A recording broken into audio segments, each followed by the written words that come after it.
नमस्ते बच्चों, कैसे हो आप सब। आई होप कि आप सब स्वस्थ और खुश होंगे, है ना बच्चों। तो चलिए बच्चों, हम यहाँ पर 5वीं कक्षा के लिए विषय हिंदी, इस विषय हिंदी क्लास में हम क्या सीखेंगे बच्चों, वर्ण विचार। वर्ण विचार के बारे में हम यहाँ पर अध्ययन करेंगे।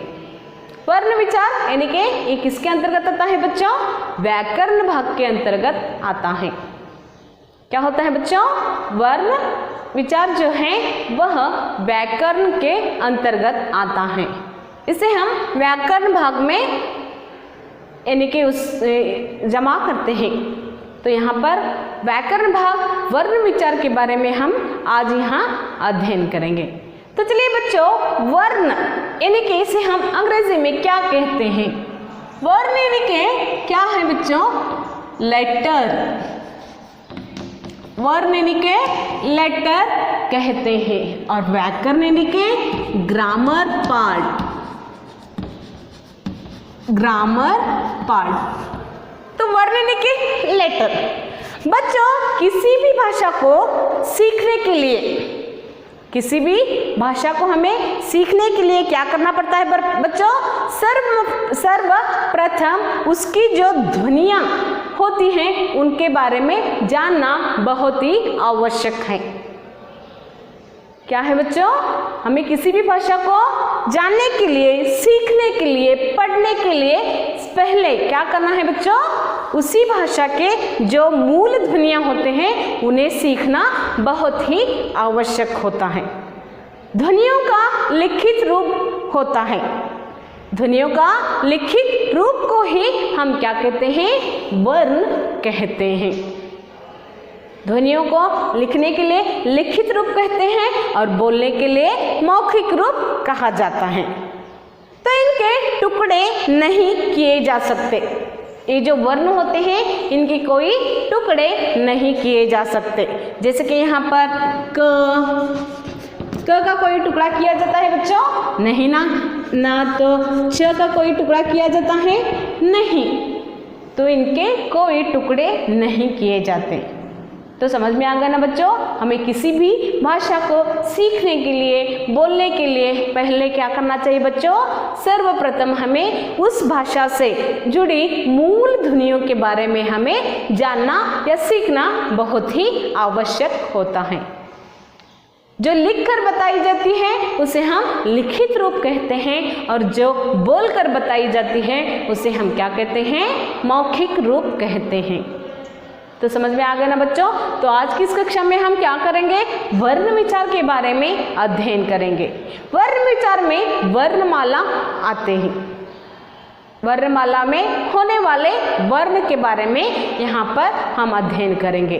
तो चलिए बच्चों, यहाँ पर क्या है, वर्ण किसे कहा जाता है, सबसे छोटी इकाई को हम वर्ण कहते हैं। वर्ण किसे कहते हैं बच्चों, यहाँ पर देखिए, वर्ण किसे कहा जाता है, सबसे छोटी इकाई को, सबसे छोटी इकाई को वर्ण कहते हैं। भाषा की सबसे छोटी इकाई को, भाषा की सबसे छोटी इकाई, भाषा की सबसे छोटी इकाई, छोटी इकाई, छोटी इकाई वर्ण कहलाती है, कहलाती है। तो वर्ण किसे कहते हैं बच्चों, देखिए यहाँ पर वर्ण किसे कहते हैं, वर्ण हम किसे कहते हैं, भाषा की सबसे छोटी इकाई वर्ण कहलाती है। भाषा में जो होने वाले वर्ण होते हैं या छोटी इकाई को हम वर्ण कहते हैं। तो आज की इस कक्षा में हम क्या करेंगे बच्चों, वर्णमाला के बारे में अध्ययन करेंगे। क्या करेंगे, वर्णमाला के बारे में अध्ययन करेंगे। तो बताइए बच्चों वर्णमाला में वर्ण कितने हैं? वर्णमाला में वर्ण कितने हैं?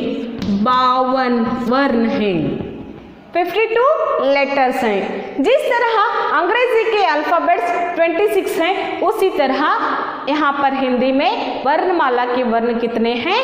52, यानी कि 52 वर्ण हैं। तो इसके अंतर्गत क्या होता है बच्चों? यहाँ पर वर्णमाला में 2 भेद किए गए हैं। क्या किया गया है बच्चों? यहाँ पर 2 भेद किया गया है। जैसे कि वर्णमाला के 2 भेद देखिए यहाँ पर। पहला भेद कौन सा है? स्वर।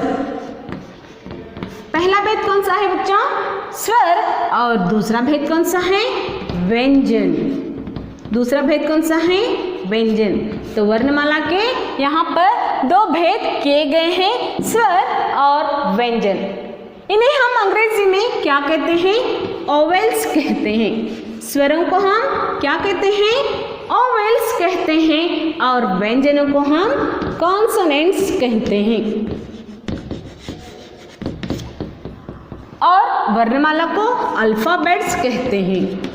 ओके, तो आपको अंग्रेजी में भी जानना ज़रूरी है ताकि आपको जल्द ही समझ में आ सके।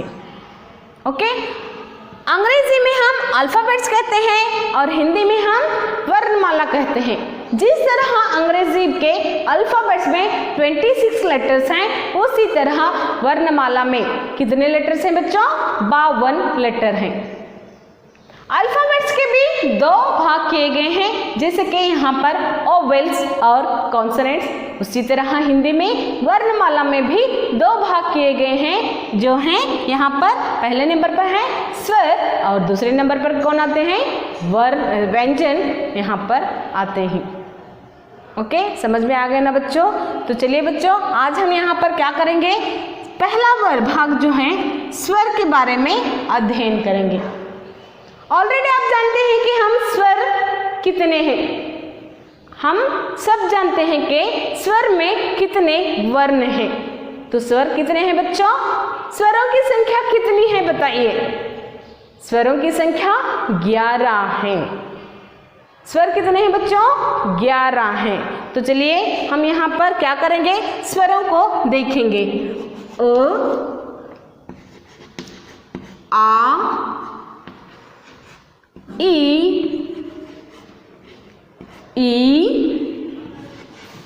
ऊ, री, ए, आई, ओ, औ। इन्हें हम क्या कहते हैं बच्चों? इन्हें हम स्वर कहते हैं। इन्हें हम क्या कहते हैं? स्वर कहते हैं। इनके अलावा और भी 2 वर्ण यहाँ पर आते हैं, जैसे कि अम और आहा। अम और आहा को हम अयोगवाह कहते हैं। अम और आहा को हम क्या कहते हैं बच्चों? अयोगवाह कहते हैं। तो चलिए बच्चों, यहाँ देखिए, अ से लेकर औ तक हम इन्हें क्या कहते हैं? स्वर कहते हैं। तो चलिए मेरे साथ आप भी काउंट कीजिए ताकि आपको समझ में आ सके कि स्वरों की संख्या कितनी है। तो चलिए काउंट कीजिए।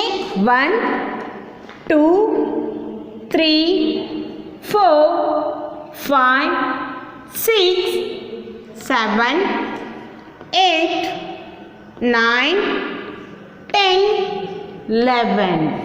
तो स्वरों की संख्या कितनी है बच्चों? स्वरों की संख्या 11 है। स्वरों की संख्या कितनी है बच्चों? स्वरों की संख्या 11 है। ये जो वर्ण है, इन्हें हम स्वतंत्र रूप से इनका उच्चारण किया जाता है। इन्हें उच्चारण करते समय हमें किसी भी और अन्य मात्रा की या अन्य वर्ण की यहाँ पर आवश्यकता नहीं पड़ती है। इन्हें हम क्या करते हैं बच्चों? स्वतंत्र रूप से इसका उच्चारण करते हैं। तो आपको ध्यान में रखना है, स्वरों को स्वतंत्र रूप से उच्चारण किया जाता है और स्वरों की संख्या कितनी है? 11 है। ओके, तो समझ में आ गया ना बच्चों, स्वरों की संख्या कितनी है? 11 है। तो चलिए स्वरों में भी 2 भाग किए गए हैं। यहाँ पर भी क्या किया गया है बच्चों? 2 भाग किया गया है। स्वरों में भी 2 भाग किए गए हैं। नंबर 1 कौन सा है बच्चों? ह्रस्व स्वर। क्या है? ह्रस्व स्वर। और नेक्स्ट कौन सा है? दीर्घ स्वर। दीर्घ स्वर। तो यहाँ पर क्या किया गया बच्चों? जिस तरह वर्णमाला में 2 भाग किए गए हैं, उसी तरह यहाँ पर स्वरों में भी 2 भाग किए गए हैं। पहला भाग क्या है? कौन सा है बच्चों? ह्रस्व स्वर। और दूसरा भाग कौन सा है? दीर्घ स्वर। ओके, समझ में आ गया। तो यहाँ पर दीर्घ स्वर में कौन से वर्ण आते हैं और ह्रस्व स्वर में कौन से वर्ण आते हैं देखेंगे। ह्रस्व स्वरों को उच्चारण करने के लिए हमें कम से कम समय का प्रयोग यहाँ पर करना पड़ता है, उपयोग करना पड़ता है। हमें क्या करना पड़ता है? स्वरों को, ह्रस्व स्वरों को, ये जो यहाँ पर ह्रस्व स्वर हैं, उन्हें हम उच्चारण करने के लिए या बोलने के लिए कम समय लगता है, कम समय लगता है। लेकिन दीर्घ स्वरों को उच्चारण करने के लिए हमें क्या होती है? ज्यादा समय की आवश्यकता होती है। दीर्घ यानी कि इन्हें खींचकर इसका उच्चारण किया जाता है। दीर्घ स्वरों को हम क्या करते हैं बच्चों? थोड़ा खींचकर इसका उच्चारण करते हैं। यहाँ पर कम समय लगता है, यहाँ पर क्या होता है बच्चों? थोड़ा ज्यादा समय लगता है इनके उच्चारण में। ओके, समझ में आ गया ना बच्चों। तो चलिए हम यहाँ पर देखेंगे कि ह्रस्व स्वर कौन से हैं। ह्रस्व स्वर,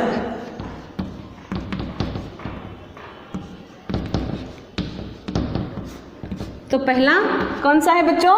स्वर का पहला भेद कौन सा है? ह्रस्व स्वर। ह्रस्व स्वर कौन से हैं? देखिए यहाँ पर अ, ई, ऊ और ए। क्या है? रू, सॉरी री। ओके, ये क्या है बच्चों? ये क्या है? ह्रस्व स्वर हैं। तो यहाँ पर अ, ई, ऊ और री, ये चारों वर्ण कौन से हैं बच्चों? ये चारों वर्ण ह्रस्व स्वर के अंतर्गत आते हैं। ये चारों जो वर्ण आपको यहाँ पर दिखाई दे रहे हैं, उन्हें हम क्या कहते हैं? ह्रस्व स्वर कहते हैं। इन्हें कम समय में इनका उच्चारण किया जाता है। तो आपको ध्यान रखना है ह्रस्व स्वर किसे कहते हैं और ह्रस्व स्वर में कितने वर्ण आते हैं। तो चलिए नेक्स्ट यहाँ पर हम दूसरा भेद जो है दीर्घ स्वर, दीर्घ स्वर के बारे में अब देखेंगे। तो दीर्घ स्वर में कौन कौन से वर्ण आते हैं बच्चों? यहाँ पर जैसे कि हम यहाँ पर अ को छोड़ेंगे तो नेक्स्ट कौन से नंबर, नेक्स्ट नंबर पर कौन सा आता है? आ।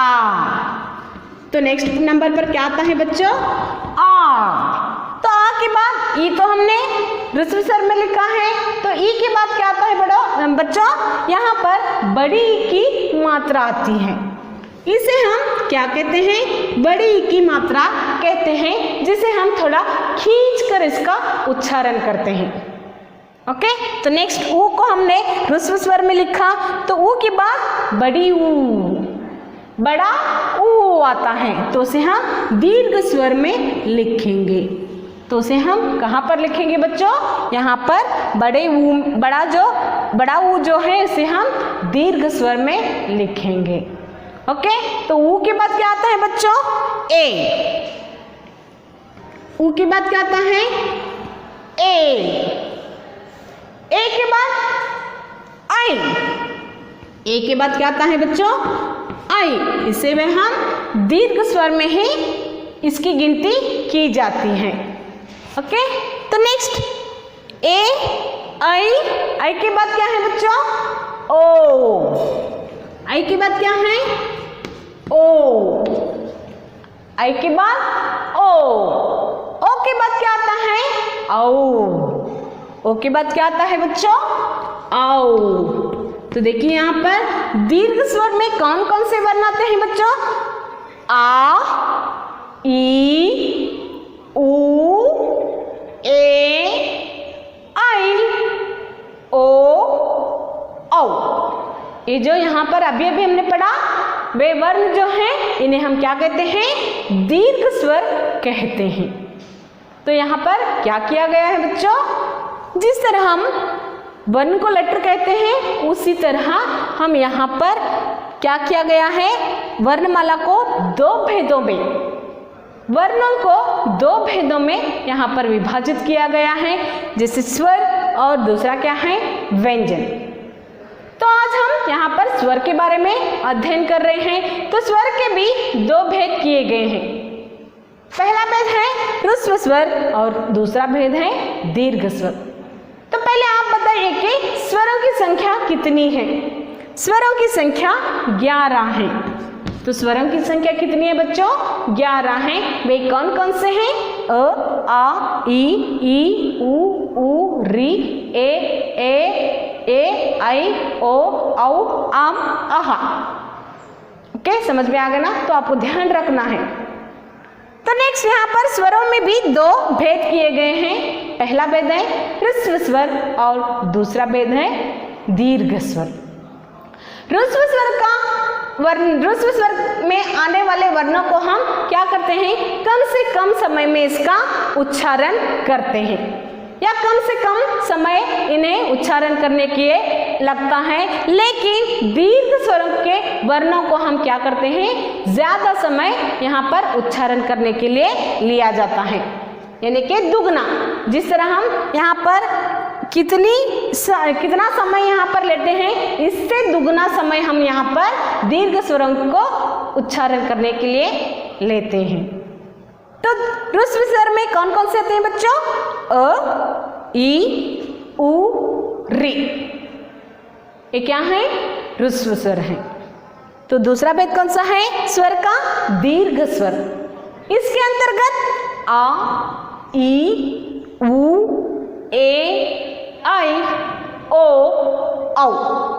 ये जो सारे वर्ण हैं वे किसके अंतर्गत आते हैं? दीर्घ स्वरों के अंतर्गत आते हैं। दीर्घ स्वरों को हम क्या करते हैं? ह्रस्व स्वर से ज्यादा मात्रा में इसका उच्चारण किया जाता है, जैसे कि खींचकर इसका उच्चारण किया जाता है। तो आपको क्या करना है बच्चों? ध्यान में रखना है। तो चलिए बच्चों, आशा करती हूँ कि आज का ये व्याकरण भाग स्वर के बारे में हम यहाँ पर अध्ययन कर रहे हैं उसे आप अच्छी तरह से जान चुके होंगे। आज का यह वीडियो क्लास आपकी समझ में आ चुका होगा। तो आपको क्या करना है? इस व्याकरण भाग को अपने बुक में लिखना है और इसे क्या करना है? पढ़ना है। ओके, तो होमवर्क क्या है आज का? इस व्याकरण भाग को आपको क्या करना है? लिखना है और मुझे भेजना है। तो चलिए बच्चों, इस क्लास को हम यहीं पर खत्म करते हैं। नेक्स्ट क्लास में हम क्या करेंगे? व्यंजनों को डिटेल में अध्ययन करेंगे। नेक्स्ट क्लास में हम क्या करेंगे बच्चों? व्यंजन भाग के बारे में यहाँ पर डिटेल में इसका अध्ययन करेंगे। तो तब तक के लिए यह वीडियो क्लास यहाँ पर समाप्त होता है बच्चों। फिर मिलेंगे। Bye, take care.